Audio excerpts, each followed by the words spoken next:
Hello everyone. तो आज हम शुरू करेंगे प्रॉफिट एंड लॉस का पार्ट 3।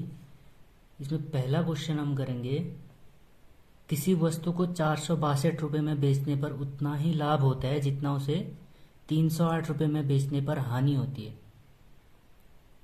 एक वस्तु को हम अगर 462 में बेचते हैं तो उतना ही प्रॉफिट होता है जितना 308 में बेचने पे हानि होती है। यानी कि प्रॉफिट और लॉस बराबर हैं। प्रॉफिट और लॉस बराबर हैं कब? जब हम 462 में बेचते हैं तो प्रॉफिट जो आ रहा है वो इक्वल है किसके? जब 308 में बेचते हैं उतने पे लॉस जब होता है तो उसके बराबर ही है। यानी कि प्रॉफिट और लॉस इक्वल है। अब सीपी इन दोनों के ही बीच में कहीं पे आएगा, या तो 462 और 308 इन दोनों के ठीक बीच वाला नंबर ही सीपी होगा। हम इसको इस तरह से कर सकते हैं, देखो प्रॉफिट और लॉस तो बराबर है। अगर 462 में हम बेचते हैं तो इसमें जो प्रॉफिट हम कमा रहे हैं उसको अगर माइनस कर दें, मान लो प्रॉफिट और लॉस बराबर है तो इसको हमने x मान लिया, तो इसको x 462 में जब हम बेच रहे थे तो जो प्रॉफिट हो रहा था उसको हम माइनस करेंगे तो सीपी आ जाएगा। और वो किसके बराबर होगा? जब हम 308 में बेच रहे हैं तो जो लॉस होगा 308 में बेचने पे उसको हम प्लस कर देंगे। अब लॉस कितना हो रहा है? लॉस को भी लॉस और प्रॉफिट बराबर लॉस और प्रॉफिट बराबर हो रहा था तो हमने उसका एक्स मान लिया। तो अगर हम इसमें लॉस जोड़ दें यानी कि एक्स जोड़ दें तो ये टर्म और ये टर्म बराबर होगा सीपी। यही तो सीपी होगा हमारा, ठीक है। तो अब x को वहाँ भेजेंगे तो ये 2x हो गया।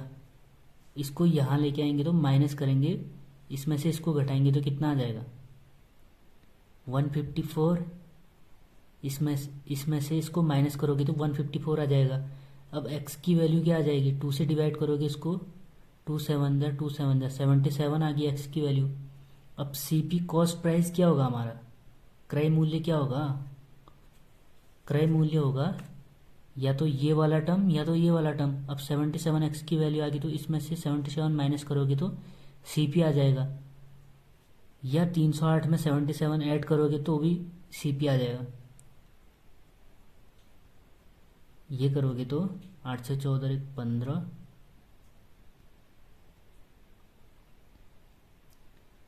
यानी कि 385 आ गया हमारा सीपी। 385 बी ऑप्शन हो जाएगा सीपी। अब इसी को एक तरीके से और कर सकते हो। देखो बोला है कि 462 में अगर आप बेचोगे तो जो प्रॉफिट होगा उतना ही लॉस 308 में बेचने पे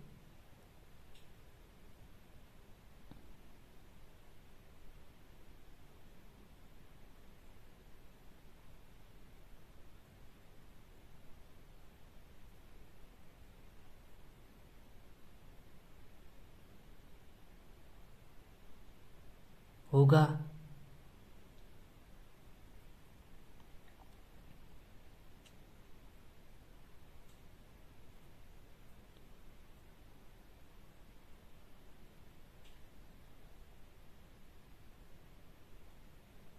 आपको 468 में बेचने पे प्रॉफिट हो रहा है और 308 में बेचने पे लॉस हो रहा है। अब 308 में बेचने पे जो लॉस 308 में बेचने पे जो लॉस हो रहा है वो 462 में बेचने पे प्रॉफिट के बराबर ही है। यानी कि सीपी क्या होगा? इन दोनों का बीच वाला टर्म होगा ना। इसमें से ये 462 में से अगर प्रॉफिट को घटाओगे तो सीपी के बराबर है, और 308 में से लॉस को घटाओगे, 308 में लॉस को जोड़ोगे तो वो सीपी के बराबर हो गया। ऐसे भी कह सकते हैं इन दोनों के ठीक बीच वाला टर्म ही सीपी होगा। तो इन दोनों के बीच वाला टर्म कैसे निकालोगे आप? इसमें से इसको माइनस करो, इसमें से इसको माइनस करोगे तो कितना आ जाएगा? 154। इसको 2 से डिवाइड करोगे तो 7 जा और 7 जा 77 आ गया। यानी कि 77 इसमें ऐड करोगे या 77 इसमें से माइनस करोगे या 77 इसमें से ऐड करोगे तो बीच वाला टर्म मिल जाएगा, वही सीपी होगा। तो सीपी इज इक्वल टू क्या होगा? 308 में आप 77 ऐड कर लो, ये कितना आ जाएगा? 385।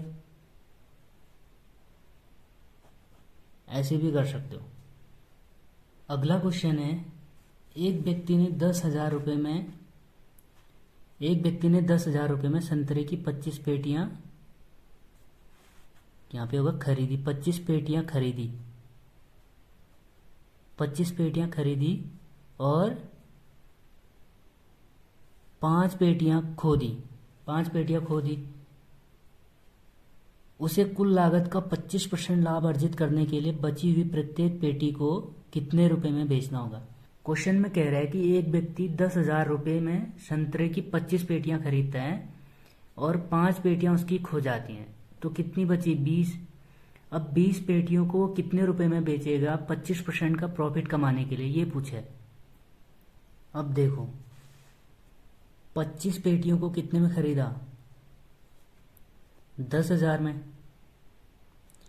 तो एक पेटी का सीपी कितना होगा,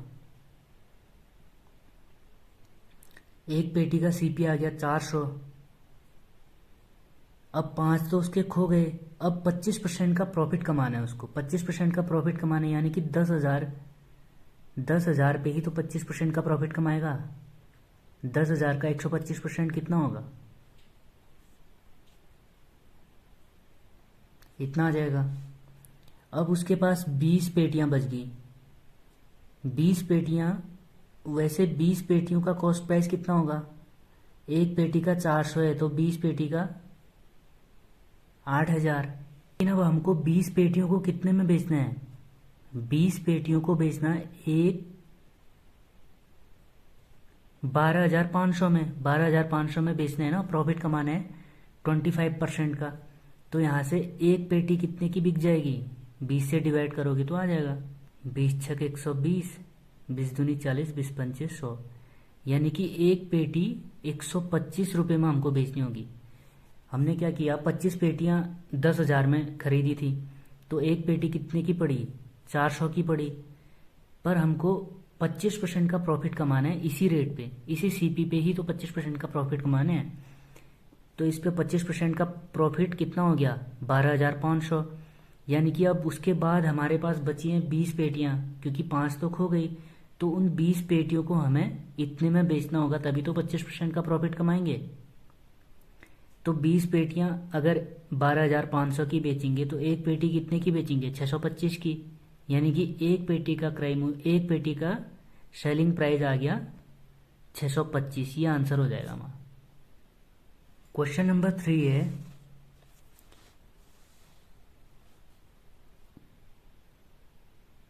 एक वस्तु को 56 रुपये में बेचने पर उसका लाभ प्रतिशत उस वस्तु को 48 रुपये में बेचने से दोगुना हो जाता है। अब जब 56 में बेच रहे हैं तो लाभ प्रतिशत 48 में बेचने से दोगुना हो जा रहा है, यानी कि 56 में बेचने पर लाभ क्या होगा, 56 माइनस सीपी, ये 56 में बेचने पर लाभ आ गया, और 48 में बेचने पे प्रॉफिट कितना होगा, 48 माइनस सीपी, ये 48 में बेचने पे प्रॉफिट आ गया।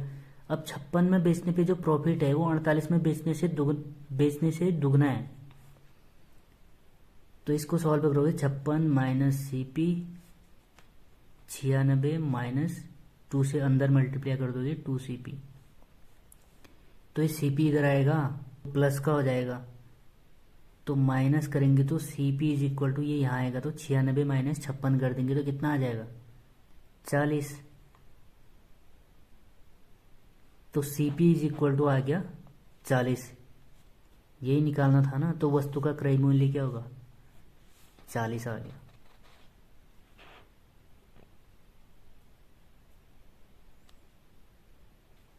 क्वेश्चन नंबर 4 है, एक वस्तु को 455 में बेचने पर एक दुकानदार को 30% की हानि होती है।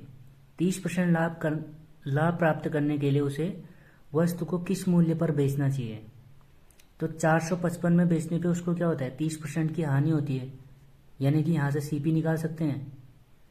455 का 70% ही तो CP होगा, सॉरी ये CP का 70%, CP का 70% क्या होगा, 455 में बेचने पे 30% की हानि होती है, तो यहाँ से CP निकल जाएगा, CP इज इक्वल टू 10 से 10, 7 से 7 पंचे 35, 7 छक्का 42, 7 छक्का 42, 7 पंचे 35, 650 आ गया सीपी। तो अब उसे 30% का लाभ कमाने के लिए वस्तु को किस में बेचना चाहिए? सीपी का 650 का 30% का लाभ कमाना है तो 130% पे बेचेगा। तो ये आ जाएगा आपका सेलिंग प्राइस, नया वाला सेलिंग प्राइस। ये पुराना सेलिंग प्राइस दे रखा था 455। तो यहाँ से इसको काटोगे, 13 पंचे 65, 3 78 और 6 84, ये आ गया 845 आ गया सीपी। 30% पे बेचने, 30% का लाभ कमाने के लिए उसको कितने में बेचना होगा? 845 रुपये पे। इसको आप इस तरह से भी कर सकते हो, 30% की हानि बोला है ना, तो यानी कि 100 अगर सीपी है तो 70 क्या होगा? Selling price. तो 70 की वैल्यू कितनी दे रखी है? 455। यहाँ से एक की वैल्यू निकाल सकते हो। एक की वैल्यू कितनी हो जाएगी? 70 से डिवाइड करोगे तो 455/70, ये एक की वैल्यू आ जाएगी। अब 30% का प्रॉफिट उसको कमाना है। 30% का प्रॉफिट कमाने के लिए वो कितने में बेचेगा? यानी कि 100 सीपी दोनों टाइम पे हमारा बराबर ही रहेगा, तो सीपी को 100 ही लेंगे यहाँ पे भी। 100 से 30% का लाभ कमाएगा तो 130 में बेचेगा। तो एक की वैल्यू इतनी, तो दूसरा सीपी कौन सा है? 130 में बेच रहा है। अगर 30% का लाभ कमाएगा तो 130 में बेचेगा। तो 130 की ही वैल्यू हमको निकालनी है। एक की वैल्यू इतनी है तो 130 की वैल्यू कितनी होगी?